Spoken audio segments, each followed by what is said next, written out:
ಮನೆ ಕ್ಲೀನ್ ಮಾಡೋಣ ಅಂತ ಇದ್ದೀನಿ. ನೀನು ಯಾಕೆ ನನ್ನ ಬಿಡ್ತಿಲ್ಲ ಮಗನು? ನೋಡಿ ಇಷ್ಟು ಬಟ್ಟೆ ಇದೆ, ಇಲ್ಲೆಲ್ಲ ಬಲೂನ್ಗಳಿದೆ, ಎಲ್ಲ ಕ್ಲೀನ್ ಮಾಡ್ಬೇಕು ತಾನೇ ರೂಮ್ನ. ನಾನು ಯಾಕೆ ಬಿಡೋದಿಲ್ಲ? ನಾನೀಗ ಬಟ್ಟೆ ಮಡ್ಚುತ್ತೀನಿ, ಸುಮ್ಮನಿರಬೇಕು.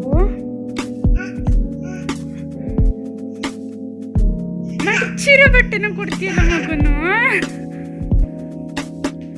ನೀನು ಹಿಂಸೆ ಕೊಡ್ತೀಯ ನನಗೆ. ಬಟ್ಟೆ ಮಡ್ಚುತ್ತೀನಿ ನಾನು.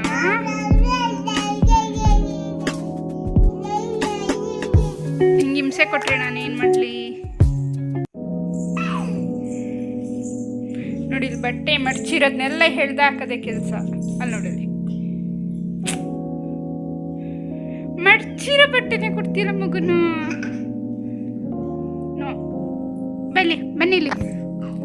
ಬನ್ನಿಲ್ಲಿ ಸರಿ ಬನ್ನಿಲ್ಲಿ, ತಗೋ ಬಟ್ಟೆ. ಅಲ್ಲಿ ತಾ ಯುವನ್ ಬಟ್ಟೆ ತಾ, ಅಲ್ಲಿ ತಾ ಬಟ್ಟೆ. ಯುವನ್ ಈಗ ಅಲ್ಲೋದ ನೀನು? ಅದಲ್ಲಮ್ಮ, ಇದು ಬೇಡ. ಬಟ್ಟೆ ತಾ ಬಟ್ಟೆ.